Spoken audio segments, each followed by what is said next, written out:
Alhamdulillah,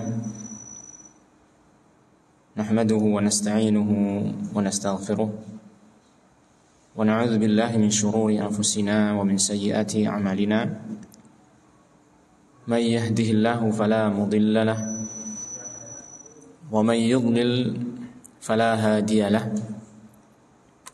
Asyhadu an la ilaha illallah wahdahu la syarika lahu wa asyhadu anna Muhammadan 'abduhu wa rasuluh. Allahumma salli wa sallim wa barik ala abdika wa rasulika Muhammad wa ala alihi wa ashabihi wa man tabi'ahum bi ihsanin ila yaumiddin. Qala Allah ta'ala fi kitabihil karim, ya ayyuhalladzina amanu taqullaha haqqa tuqatih wa la tamutunna illa wa antum muslimun wa ba'd. Baik, pertama-tama kita panjatkan puji syukur kepada Allah Subhanahu wa taala atas limpahan nikmat dan karunia yang Allah terus berikan kepada kita semua, sehingga pada kesempatan di sore hari ini kita bisa berkumpul di masjid yang mudah-mudahan diberkahi oleh Allah taala ini. Kita berkumpul dengan keadaan kita dalam keadaan berpuasa, yang mudah-mudahan ini merupakan kebaikan untuk kita semua, karena kita sedang melaksanakan ibadah semenjak fajar terbit sampai sekarang, sampai detik ini. Bagaimanapun aktivitas kita, selama kita masih dalam keadaan puasa, maka kita dalam keadaan beribadah kepada Allah Subhanahu wa taala. Jadi ini merupakan salah satu keistimewaan ibadah puasa, ya, di mana waktu-waktu yang dilewati orang yang berpuasa bernilai ibadah. Ibadahnya itu cukup panjang, ya, dari fajar terbit, dari terbitnya fajar sampai tenggelam matahari. Berbeda dengan ibadah sholat, mungkin dilaksanakan hanya beberapa menit saja. Tetapi siam, ibadah puasa ini, insya Allah menghabiskan waktu yang cukup lama. Ma'asyiral ikhwah, azanillah wa iyyakum. Dan pada kesempatan kali ini, di sore hari ini, menunggu kesempatan untuk berbuka, kita akan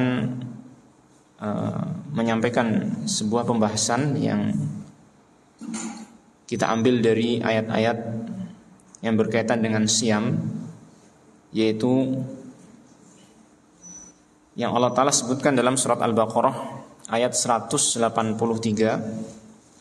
sampai dengan 187,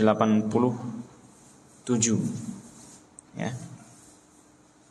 Akan tetapi yang ingin kita sampaikan di sini bukan keseluruhan ayat, bukan pula hukum-hukum yang berkaitan dengan fikih puasa. Akan tetapi kita ingin mengambil beberapa poin dari ayat-ayat tersebut yang berkaitan dengan prinsip-prinsip kita dalam beragama, ya. Di mana kita ketahui bahwasanya ayat-ayat Al-Quran, apabila dia itu menjelaskan tentang pembahasan fikih, maka sesungguhnya yang terkandung di dalam ayat tersebut tidak hanya pembahasan fikih, tetapi lebih dari itu. Banyak sekali kandungan-kandungan yang ada di dalam ayat tersebut, seperti misalnya pembahasan tentang masalah akidah, ya, pembahasan tentang masalah akhlak dan lain sebagainya. Sehingga ayat-ayat dalam Al-Quran itu, ya, kalau kita mau menggalinya, kita akan bisa mendapatkan banyak sekali pelajaran-pelajaran dari berbagai macam bidang ilmu, ya. Maka di sini kita akan mencoba menggali dari ayat-ayat siam tersebut untuk kita ambil pelajaran-pelajaran yang berkaitan dengan prinsip-prinsip dalam agama kita. Baik.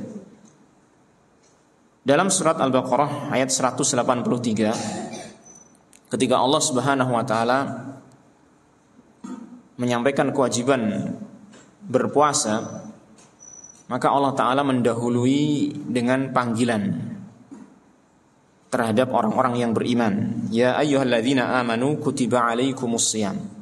Wahai orang-orang yang beriman, telah diwajibkan atas kamu berpuasa, ya. Dari kalimat ini, dari ayat ini, maka kita bisa mengambil sebuah pelajaran penting di dalam masalah prinsip kita beragama, yaitu bahwasanya ternyata iman itu menjadi landasan dari amalan, ya. Di mana Allah Tabaraka wa Ta'ala tidaklah menyampaikan kewajiban siam ini kecuali kepada orang-orang yang beriman. Kenapa demikian? Karena tidak mungkin amalan puasa yang demikian beratnya, ya. Kita ketahui amalan puasa itu walaupun kita sudah melaksanakannya merasa enteng, ya, tapi masih ada terasa apa? Berat. Amalan yang sedemikian beratnya ini tidak akan mungkin bisa dilaksanakan kecuali orang-orang yang memiliki iman. Oleh karenanya Allah Ta'ala memanggil orang-orang yang beriman tatkala Allah Ta'ala ingin mewajibkan ibadah siam ini. Ya ayyuhalladzina amanu kutiba alaikumus siyam. Nah, dari sini maka kita ambil pelajaran tadi bahwasanya iman merupakan landasan dari amal kebaikan yang dilakukan oleh manusia. Artinya apa? Artinya adalah bahwasanya ketika kita ingin memunculkan amal-amal kebaikan dalam diri kita, maka kita harus mendahulukannya dengan iman dalam hati kita, ya. Demikian pula apabila kita ingin menyempurnakan amalan-amalan kita, setelah kita melakukan amal-amal kebaikan, maka kita ingin menyempurnakannya, maka sempurnakanlah iman tersebut. Semakin sempurna iman, maka akan semakin sempurna amal kebaikan, ya. Dari sinilah maka para ulama berbicara tentang masalah iman. Mereka menjelaskan bahwasanya iman pada diri manusia, pada diri seorang muslim, seorang mukmin, itu ada dua macam. Ada yang disebut dengan mutlaqul iman, ada yang disebut dengan al-imanul mutlaq. Mutlaqul iman dan al-iman al-mutlaq. Ini istilah dalam pembahasan akidah, ya.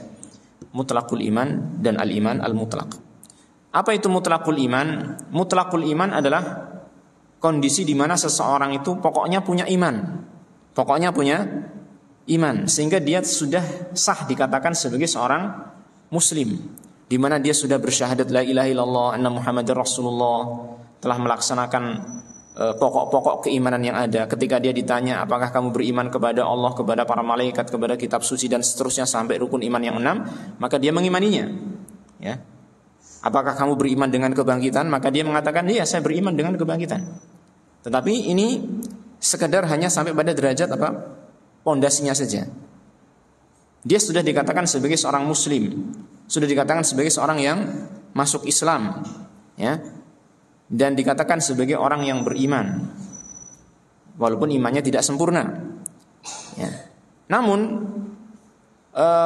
mutlaqul iman ini semata-mata hanya memiliki iman, ya, pokoknya punya iman, itu tidak menyelamatkan seseorang dari keburukan-keburukan.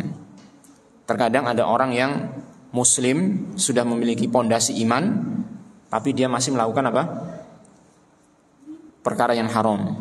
Dia masih terkadang meninggalkan perkara yang wajib dan begitu seterusnya. Inilah yang disebut dengan mutlaqul iman, ya. Adapun yang kedua yaitu al-imanul mutlaq. Al-imanul mutlaq yaitu kondisi ketika keimanan seseorang itu sudah mencapai sempurna. Sudah mencapai apa? Sempurna. Di mana keimanan orang tersebut ketika telah mencapai derajat kesempurnaan, maka semua kewajiban dia laksanakan dan semua yang haram dia tinggalkan, ya. Semua yang haram dia tinggalkan, semua yang wajib dia kerjakan. Ini ketika seseorang sudah mencapai derajat al-iman al-mutlaq, iman yang sempurna. Dan akan lebih sempurna lagi ketika nanti dia menambah perkara-perkara yang sunnah dan menjauhi perkara-perkara yang haram. Oleh karena itulah Allah Tabaraka wa Ta'ala membagi orang yang beriman itu menjadi tiga golongan, ya. Membagi orang yang beriman itu menjadi tiga golongan, yang itu Allah Subhanahu wa Ta'ala sebutkan dalam surat Fatir. Dalam surat Fatir, yaitu Allah Ta'ala berfirman, "Tsumma awrathnal kitaba alladzina istafaina min ibadina faminhum zalimun li nafsihi wa minhum sabiqun bil khairati biidznillah wa minhum muqtasid wa minhum sabiqun bil khairati biiznillah. Dzalika huwal fadlul kabir. Dalam surat Fatir ayat 32. Kemudian kami wariskan kitab suci ini kepada orang-orang yang kami pilih dari hamba-hamba kami. Jadi Allah Ta'ala memberikan kitab suci ini, yaitu Al-Quranul Karim, ya, diterima oleh orang-orang pilihan dari hamba Allah Ta'ala. Siapa yang dimaksud? Mereka orang-orang yang memiliki iman. Mereka orang-orang yang memiliki iman.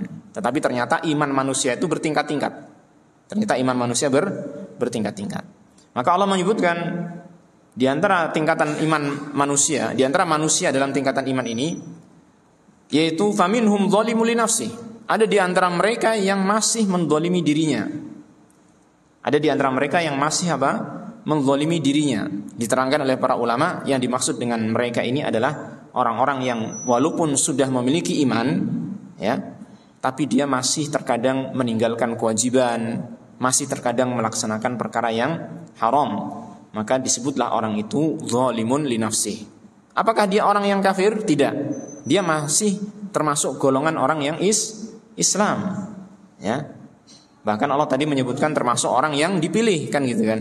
Tapi dia menempati derajat yang paling rendah dari tingkatan keimanan yang ada. Dzalimun li nafsi. Kenapa demikian? Karena dia hanya memiliki mutlakul iman tadi yang saya sebutkan. Hanya memiliki pokok-pokok keiman. Sing penting iman, gitu saja. Yang penting iman. Sehingga alhamdulillah dia itu sudah Islam, ya kan? Tapi masih belum sempurna imannya, sehingga keimanannya itu belum sampai bisa mendorong dia untuk melaksanakan semua kewajiban, dan belum bisa mendorong dia untuk meninggalkan semua yang haram. Ada sebagian kewajiban yang dia tinggalkan, ada sebagian yang haram yang dia laksanakan, ya. Kemudian yang kedua, tingkatan yang kedua, faminhum wa minhum muqtasid. Dan di antara mereka ada yang pertengahan, muqtasid. Siapa mereka? Nah, ini adalah minimal orang yang mencapai kesempurnaan iman. Golongan muqtasid ini, ya, kondisi minimal orang yang mencapai kesempurnaan iman. Dia telah menyempurnakan imannya, sehingga keimanannya itu menjadikan dia itu bisa meninggalkan semua yang haram dan melaksanakan perkara yang wajib seluruhnya. Ya, kalaupun misalkan ada kesalahan-kesalahan ataupun khilaf gitu ya, maka dia kemudian segera bertaubat. Tetapi pada asalnya dia sudah melaksanakan kewajiban seluruhnya dan meninggalkan yang haram seluruhnya. Hanya saja dikatakan oleh Allah Ta'ala sebagai muqtasid, orang yang pertengahan, yang mencukupkan diri dengan tingkatannya ini, karena dia hanya mencukupkan dengan yang wajib-wajib dan meninggalkan yang haram, tidak memperbanyak perkara-perkara yang sunnah, ya, tidak memperbanyak perkara yang sunnah. Nah, maka orang ini, ya kan, orang ini nanti berhak mendapatkan surga tanpa diazab. Berhak mendapatkan surga tanpa masuk azab terlebih dahulu. Berbeda dengan orang yang pertama. Orang yang pertama berhak mendapatkan surga akhirnya, betul, tetapi masih ada kemungkinan diazab karena dosa-dosa yang dia lakukan. Ini. Makanya pernah suatu ketika itu ada seorang sahabat, ya, orang Badui itu, tanya kepada Rasulullah SAW tentang kewajiban-kewajiban dalam Islam. Pertama tanya tentang sholat. Apa kewajiban sholat saya dalam Islam? Sholat 5 waktu. Apakah ada yang lain selain sholat 5 waktu? Enggak ada, kecuali kalau kamu mau melaksanakan sunnah. Terus tanya lagi tentang zakat, ya. Kemudian disebutkan zakat yang wajib dalam Islam. Apakah ada yang lain selain itu? Enggak ada, kecuali kalau kamu mau bersedekah secara sunnah. Tentang siam juga demikian. Ditanya yang wajib apa saja.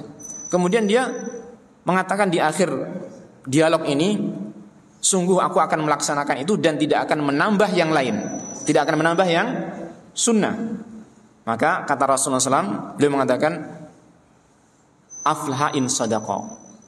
Dia adalah orang yang sangat beruntung jika dia itu jujur dalam perkataannya. Dia akan melaksanakan seluruh yang wajib, meninggalkan yang haram, walaupun tidak melaksanakan yang sunnah-sunnah. Ini.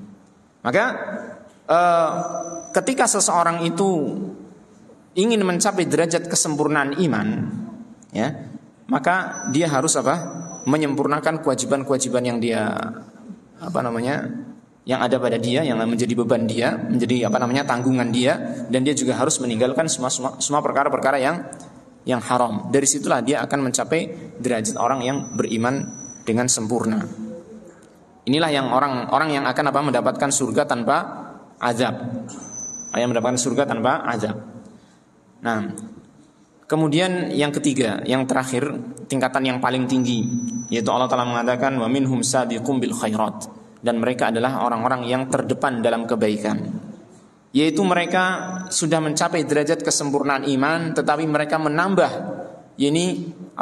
dengan kebaikan-kebaikan yang lebih. Tidak hanya sekedar melaksanakan kewajiban, tidak hanya sekedar meninggalkan yang haram, tapi dia melaksanakan yang sunnah, memperbanyaknya, dan meninggalkan yang makruh, ya, sehingga mereka terdepan, ya, di dalam kebaikan-kebaikan. Ini 3 golongan orang yang beriman. Nah, Allah Subhanahu wa taala ketika menyebutkan kewajiban puasa, Allah memanggil orang-orang yang beriman, maka mencakup 3 golongan itu. Ya, artinya orang yang bisa melaksanakan siam adalah orang yang termasuk dari 3 golongan tadi, baik itu zalimun li nafsihi atau muqtasid atau sabiqun bil khairati biidznillah. Hanya saja nanti dalam pengamalannya, ya, menentukan tingkat kualitas puasanya masing-masing. Zalimun li nafsihi, maka tingkat puasanya nanti akan lebih rendah daripada yang muqtasid, dan juga lebih rendah daripada orang yang sabiqun bil khairat. Intinya, prinsip yang pertama yang kita dapatkan dari firman Allah Ta'ala ini adalah bahwasanya iman itu menjadi landasan dari amalan. Maka ada tidaknya amalan baik pada diri seseorang itu tergantung ada tidaknya keimanan dia. Kemudian juga kualitas baik tidaknya amalan seseorang, maka itu juga tergantung kualitas dari iman dia, apakah sempurna ataukah tidak imannya. Semakin sempurna iman seseorang, maka akan menjadikan amalnya itu semakin berkualitas baik. Ya, makanya ini menjadi cerminan bagi kita ataupun introspeksi bagi kita ketika kita melihat mungkin kita masih bermalas-malasan dalam sebagian ibadah, ya kan? Ataupun mungkin ada sebagian ibadah yang terlantar, yang tidak kita kerjakan, maka tentunya kita harus memperbaiki iman-iman kita. Karena amal kebaikan itu sangat terpengaruh oleh keimanan. Taib. Ini yang pertama. Kemudian yang kedua, prinsip yang kedua dalam agama kita, kita harus meyakini bahwasanya syariat yang Allah berikan kepada kita, baik itu berupa perintah ataupun larangan, maka sungguh semuanya itu untuk kebaikan kita. Ya, saya ulangi, syariat yang Allah berikan kepada kita, baik berupa perintah ataupun larangan, maka itu adalah untuk kebaikan kita. Saya teringat ucapannya Abdullah bin Mas'ud radhiyallahu anhu, ya, yang menerangkan firman Allah Ta'ala, ya ayyuhalladzina amanu. Dia mengatakan, idza sami'tallaha yaqulu ya ayyuhalladzina amanu fa'ar'iha sam'ak fa innahu khairun tu'maru bihi aw syarrun tunha anhu. Jika kamu mendengar firman Allah Ta'ala, ya ayyuhalladzina amanu, ya, ada dalam ayat disebutkan Allah Ta'ala berfirman, ya ayyuhalladzina amanu, wahai orang-orang yang beriman, maka fa'ar'iha sam'ak, pasanglah telingamu baik-baik, dengarkan dengan seksama. Karena sesungguhnya akan ada kebaikan yang diperintahkan kepadamu dan ada keburukan yang kamu dilarang darinya. Artinya di sini setiap perintah Allah Ta'ala itu adalah untuk kebaikan kita. Dan ketika Allah melarang sesuatu, maka sesuatu yang dilarang itu adalah keburukan bagi kita. Sehingga ketika Allah melarang sesuatu pun itu merupakan kebaikan untuk kita. Jangan menganggap ketika Allah Subhanahu wa taala memerintahkan siam, contohnya di sini ya, itu adalah Allah Ta'ala ingin menyusahkan kita, ya, membuat kita sengsara. Enggak. Siam itu kita harus yakini untuk kebaikan kita. Ya. Ketika kita meyakini seperti ini, masyaallah ikhwah hazanil wa iyyakum, ya, maka kita akan mudah dalam melaksanakan syariat-syariat Allah yang lain semuanya. Baik itu siamnya, baik itu puasanya, puasanya, baik itu salatnya, zakat dan lain sebagainya. Akan mudah kita melaksanakannya karena kita meyakini itu semua adalah untuk kemaslahatan diri kita. Demikian pula ketika Allah Ta'ala melarang berbagai macam perkara-perkara yang terlarang dalam syariat ini, maka itu juga untuk kebaikan kita. Jangan terus kok kita mengatakan, misalnya contohnya daging babi, ini daging enak-enak kok diharamkan, ini ngopo tuh jane, gitu kan. Jangan mengerasa seperti itu. Ya. Kita harus meyakini kalau Allah melarang sesuatu, pasti yang dilarang itu adalah keburukan. Gitu kan? Makanya dalam sebagai contoh, yaitu Allah Ta'ala ketika mengharamkan apa? Khamr dan judi, ya. Maka Allah Ta'ala menyampaikan dalam Al-Quran, yas'alunaka 'anil khamri wal maisir. Mereka orang-orang bertanya kepadamu tentang khamr, minuman keras, dan judi. Artinya mereka bertanya-tanya kenapa diharamkan, padahal ini ada manfaatnya gitu ya. Khamr itu bisa untuk menghangatkan tubuh, katanya demikian. Judi itu bisa menghasilkan atau memberikan penghasilan yang besar, bisa membiayai keluarga misalkan, kalau menang tapi ya. Itu kan. Ya ada manfaatnya betul. Maka Allah pun tidak mengingkari ada manfaatnya ini. Yas'alunaka 'anil khamri wal maisir. Qul fihima itsmun kabir wa manafi'u linnas. Maka Allah Ta'ala mengatakan kepada Rasulullah SAW, katakan wahai Rasul kepada mereka yang bertanya tentang khamr dan maisir ini, di dalam khamr dan maisir ini ada dosa yang besar dan ada juga manfaat bagi manusia. Allah tidak mengingkarinya. Allah tidak mengingkari adanya manfaat dari khamr dan maisir. Wa itsmuhuma akbaru min naf'ihima. Tetapi apa? Kalau dibanding-bandingkan antara kebaikan dengan keburukannya, ternyata itsmuhuma, dosa dari kedua perbuatan itu, ya, akbaru, lebih besar daripada naf'ihima, daripada manfaatnya. Maka Syekh Sidi rahimahullah taala dalam hal ini beliau membawakan sebuah kaidah yang penting, ya kan, dalam kitab beliau Al-Qawaid wal Usulul Jami'ah. Beliau mengatakan bahwasanya asy-syari', yaitu Allah tabaraka wa taala, tidaklah memerintahkan sesuatu kecuali yang memiliki maslahat murni atau maslahat yang lebih besar. Dan tidaklah Allah Ta'ala melarang sesuatu kecuali yang memiliki kerusakan murni atau kerusakan yang lebih besar. Ini harus kita yakini, ya.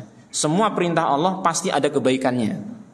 Dan kebaikannya itu imma kebaikan yang murni, nggak ada keburukannya sama sekali, atau kebaikan yang lebih besar daripada keburukannya, kalaupun ada keburukannya. Seperti misalnya ya, siam ini ada susahnya nggak? Susah itu buruk nggak sih? Bikin orang tuh capek, lemes, buruk nggak? Secara pikiran manusia, secara naluri manusia ataupun tabiat manusia mengatakan itu buruk ya, kesusahan, capek gitu kan. Tetapi dibandingkan antara kebaikannya dengan keburukannya, lebih banyak kebaikannya. Seperti itu. Demikian pula dalam masalah yang terlarang. Ada kalanya Allah Ta'ala melarang sesuatu yang murni keburukannya, seperti kesyirikan, tidak ada kebaikannya sama sekali, ya kan?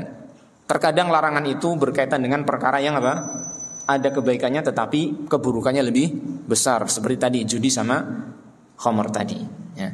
Sehingga di sini kita harus meyakini syariat Allah Ta'ala itu syariat yang terbaik untuk kita, ya. Kita harus meyakini apa yang Allah perintahkan kepada kita itu dan Allah larang kepada kita itu, semuanya itu untuk kemaslahatan kita. Ini kalau kita yakin seperti ini, ya, insya Allah kita itu akan semakin mudah di dalam melaksanakan syariat. Oh, ini untuk kemaslahatan saya kok, kan gitu, ya, untuk kemaslahatan saya, sehingga kita akan mudah melaksanakan syariat Allah Subhanahu wa Ta'ala, ya. Baik, ini poin yang kedua ya, prinsip yang kedua yang kita dapatkan dari ayat 183 dari surat Al-Baqarah. Kemudian yang ketiga bahwasanya takwa adalah tujuan dari syariat Allah Subhanahu wa Ta'ala. Takwa adalah tujuan dari syariat Allah Subhanahu wa Ta'ala. Yani Allah Ta'ala dalam syariat ini, ya, memberikan perintah dan larangan. Tujuannya apa sih? Seperti dalam ayat siam ini, la'allakum tattaqun. Tujuannya adalah agar kalian bertakwa. Apa maksudnya tujuannya adalah agar kalian bertakwa? Adalah agar kita itu bisa membuat semacam pelindung, ya, tameng antara kita dengan apa? Kemurkaan Allah Ta'ala, dengan siksa Allah Subhanahu wa Ta'ala. Simpelnya agar kita bisa menjauhi murka Allah dan siksaan Allah Subhanahu wa Ta'ala. Tujuannya ini. Ya kan? Ini. Dan ini berlaku pada semua syariat Allah, bukan hanya dalam syariat siam. Ya. Kalau yang kita bicarakan ini kan dari ayat siam ya. Kutiba alaikumus syamu kama kutiba alal ladzina min qablikum la'allakum tattaqun. Ya, ini kan kita bicara tentang siam. Siam itu tujuannya agar manusia bertakwa. Tapi ternyata ikhwan, ya, syariat Allah Ta'ala yang bertujuan untuk bertakwa itu bukan hanya siam saja, bahkan menyeluruh. Semua apa yang Allah perintahkan dan Allah larang tujuannya adalah agar manusia bertakwa. Dalilnya apa? Dalilnya ada dalam surat Al-Baqarah juga, di mana Allah Ta'ala berfirman, Ya ayyuhan nas u'budu rabbakumul ladzi khalaqakum wal ladzina min qablikum la'allakum tattaqun. Wahai manusia, beribadahlah kamu kepada Allah. Ya, beribadahlah kamu kepada Allah yang telah menciptakan kalian dan menciptakan orang-orang sebelum kalian, la'allakum tattaqun, agar kalian bertakwa. Yang namanya ibadah cakupannya luas, ya gak? Tidak hanya siam, ya gak? Mencakup sholat, siam, zakat, bahkan segala sesuatu yang dicintai oleh Allah dan diridhoi olehnya, baik berupa perkataan ataupun perbuatan, yang lahir ataupun yang batin, itu termasuk apa? Ibadah. Nah, Allah mensyariatkan ibadah ini tujuannya untuk apa? Takwa. Tujuannya agar manusia itu bertakwa, agar mereka bisa menghindari murka Allah Ta'ala dan siksa Allah Subhanahu wa Ta'ala. Maka ya, ini merupakan tujuan penting yang harus kita camkan, bahwasanya kita itu harus berusaha untuk menjadi orang yang bertakwa. Ini kan, kita harus menjadi orang yang bertakwa. Lalu bagaimana caranya? Caranya telah diterangkan oleh para ulama dalam definisi mereka ketika menjelaskan tentang ketakwaan. Ya, seperti misalnya yang disebutkan oleh sahabat Ali radhiyallahu anhu, ya, al khaufu minal jalil war ridha bil qalil wal isti'dad li yaumir rahil. Satu lagi apa itu? Al khaufu minal jalil, apa tadi? Wal qana'atu bil qalil. Kemudian wal amalu bit tanzil wal istidad li yaumir rahil. Ya, ini ada 4 kalimat yang disampaikan oleh Ali bin Abi Thalib. Ya, cara bertakwa adalah bagaimana? Merasa takut kepada Al-Jalil, yaitu Allah Ta'ala. Ya, kemudian merasa ridho, merasa cukup, qanaah dengan pembagian Allah Ta'ala terkait dengan dunia ini yang sedikit. Nggak usah ngiri dari orang lain yang memiliki apa? Jatah dunia yang banyak. Ya, ini termasuk ketakwaan, cara kita bertakwa. Kemudian yang ketiga apa? Al-amal bitanzil, mengamalkan Al-Qur'an. Ya. Kemudian yang keempat apa? Istidad liyaumir rahil, bersiap-siap untuk menyongsong hari perpindahan kita dari dunia menuju akhirat, yaitu kematian. Bersiap-siap untuk menghadapi kematian. Inilah ketakwaan, ya kan? Atau disebutkan lagi oleh ulama yang lain, yaitu Talq bin Habib, tentang masalah ketakwaan ini adalah apa? An ta'mala bi ta'atillah ala nurin minallah tarju thawaballah wa anta khafa wa anta tatruka ma'siyatallah takhafu iqaballah. Ala nurin minallah takhafu iqaballah, gitu kan? Yaitu engkau melaksanakan ketaatan kepada Allah di atas cahaya ilmu dari Allah Ta'ala dengan mengharap apa? Pahala Allah. Dan kamu meninggalkan maksiat kepada Allah di atas cahaya ilmu dari Allah karena engkau takut dari siksa Allah Subhanahu wa Ta'ala. Ini. Jadi takwa itu merupakan tujuan yang harus kita canangkan di depan mata kita. Kita hidup di dunia ini tujuannya agar menjadi orang yang bertakwa. Jangan sampai kita tujuannya itu keliru. Tujuannya untuk menggapai dunia sebanyak-banyaknya, maka itu sudah menyimpang dari apa yang telah Allah berikan kepada kita berupa tujuan yang benar, yaitu takwa kepada Allah Subhanahu wa Ta'ala, ya. Ini sampai jam berapa ya? Cukup, Mas Slamet? Masih berapa menit bisa? 10 menit ke adzannya. Nah, persiapannya 5 menit ya. Kita tambah satu lagi.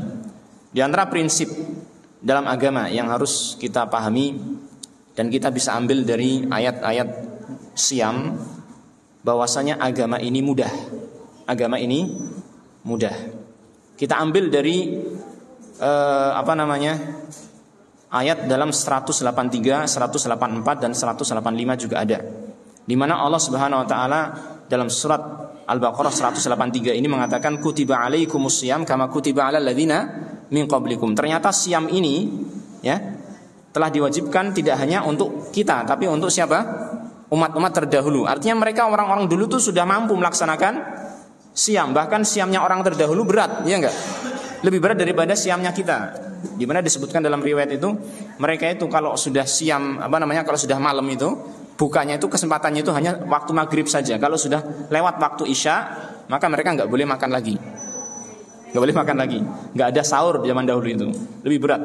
Maka dari situ kita memahami ternyata syarat kita itu mudah ya. Agama kita mudah. Itu satu.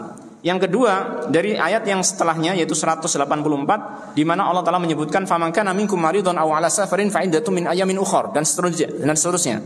Di mana orang-orang yang memiliki kesulitan dalam melaksanakan puasa maka dia boleh mengganti di hari yang lain. Terkhusus bagi orang-orang yang safar ataupun yang sakit. Maka ini juga termasuk kemudahan dalam Islam. Intinya dari sini semua kita mendapatkan sebuah prinsip yang penting yang harus kita fahami bahwasanya ad-dinu yusrun. Sebagaimana kata Nabi SAW, agama ini mudah. Bahkan Rasulullah SAW mengatakan, "Wala yushadad-dina ahadun illa ghalabah." Tidak ada seorang pun yang memberat-beratkan diri dalam agama ini melainkan dia pasti akan kewalahan sendiri, akan terkalahkan. Misalnya menyusah-nyusahkan diri dalam melaksanakan amal ibadah yang tidak disyariatkan oleh Rasulullah SAW gitu ya. Dia menganggapnya itu sebagai syariat, dia laksanakan, dia akan kesulitan sendiri akhirnya gitu. Jadi kita harus memahami agama itu mudah. Dan kemudahan agama ini bisa kita lihat dari minimalnya 3 hal. Satu, bahwasanya syariat yang diberikan oleh Allah pasti mampu dilakukan oleh manusia. Enggak mungkin Allah memberikan syariat yang tidak bisa dilakukan oleh manusia. La yukallifullahu nafsan illa wus'aha. Allah tidak memberikan beban syariat kepada manusia kecuali sesuai dengan kemampuannya. Makanya Allah Ta'ala sudah mencontohkan tentang siam ini. Zaman dahulu sudah ada yang bisa melaksanakan siam dan itu lebih berat. Ternyata mereka mampu. Apalagi siam kita sekarang lebih mampu lagi harusnya, gitu kan. Yang kedua, di antara wujud kemudahan syariat ini, Allah Tabaraka wa Ta'ala ketika mensyariatkan sesuatu, maka Allah Ta'ala mensyariatkan secara bertahap. Ya. Contohnya dalam siam ini. Allah Ta'ala mengatakan dalam ayat 184, wa 'alal ladzina yutiqunahu fidyatun ta'amu miskin. Kalimat ini ada perbedaan tafsiran para ulama. Salah satunya adalah mereka mengatakan orang-orang yang mampu berpuasa maka boleh membayar fidyah, salah satunya. Dan ini diterangkan oleh para ulama, inilah keadaan siam ketika awal Islam. Ketika awal Islam ya, manusia itu memiliki atau kaum muslimin diberikan pilihan, silakan kamu puasa atau silakan bayar fidyah. Karena mungkin waktu itu masih sulit ya kan untuk menyesuaikan hawa nafsunya manusia yang baru masuk Islam gitu ya. Jadi ada bertahap dalam mensyariatkan siam ini. Awalnya diberikan pilihan, silakan kamu berpuasa, silakan kamu bayar fidyah. Mau milih yang mana? Tapi Allah menyebutkan, faman tatawwa khairan fa huwa khairul lahu wa antasumu khairul lakum in kuntum ta'lamun. Kalau kamu puasa itu lebih baik. Itu awalnya. Sampai akhirnya Allah Taala mengatakan dalam surat Al-Baqarah itu juga ayat 185, faman syahida minkumus syahra falyasumhu. Barang siapa yang menghadiri bulan Ramadan, maka dia harus puasa. Sudah tidak ada pilihan. Jadi ada bertahap. Ini Allah Ta'ala ketika memberikan syariat itu secara bertahap. Seperti halnya ketika Allah Ta'ala mengharamkan khamr, ya kan? Allah Ta'ala tidak serta-merta mengharamkan khamr, tetapi menjelaskannya secara bertahap. Ini salah satu wujud kemudahan syariat Islam. Yang ketiga, ya, kita bisa melihat kemudahan syariat Islam ini adalah ketika syariat itu sudah menetap, ya kan? Apabila kondisi seseorang mendapatkan kesulitan-kesulitan, maka dia mendapatkan rukhsah, keringanan dari Allah Ta'ala. Seperti sholat yang harus kita laksanakan dengan berdiri, ya. Ketika orang itu sakit tidak bisa berdiri, maka dia boleh duduk. Kalau nggak mampu boleh berbaring dan seterusnya. Orang yang berpuasa ketika bersafar boleh tidak berpuasa, boleh ganti dengan hari yang lain dan seterusnya. Intinya kita harus meyakini bahwasanya ad-dinu yusrun. Ya, prinsip yang keberapa ini? 4 ya. Kita katakan ad-dinu yusrun. Bahwasanya prinsip yang keempat yang kita dapatkan di sini adalah bahwasanya agama ini adalah agama yang mudah. Kalau kita sudah meyakini agama ini mudah, tinggal kita pelajari saja, enggak usah membuat perkara-perkara yang baru dalam agama. Cukup kita ikutin apa yang ada dari Rasulullah sallallahu alaihi wasallam. Ya, ini beberapa prinsip agama yang bisa kita ambil dari ayat-ayat yang Allah sebutkan tentang Syam. Tentunya masih ada banyak lagi ya tentang faedah-faedah yang berkaitan dengan prinsip dalam beragama. Mungkin apa yang kita sampaikan sudah mencukupi untuk kita fahami, untuk kita bisa menguatkan keimanan kita dan memperbagus amal kebaikan kita di dalam Islam. Barangkali ini saja yang bisa kita sampaikan. Kita akhiri wasallallahu wasallam ala nabiyyina Muhammadin wa ala alihi wa sahbihi ajma'in. Walhamdulillahi rabbil alamin.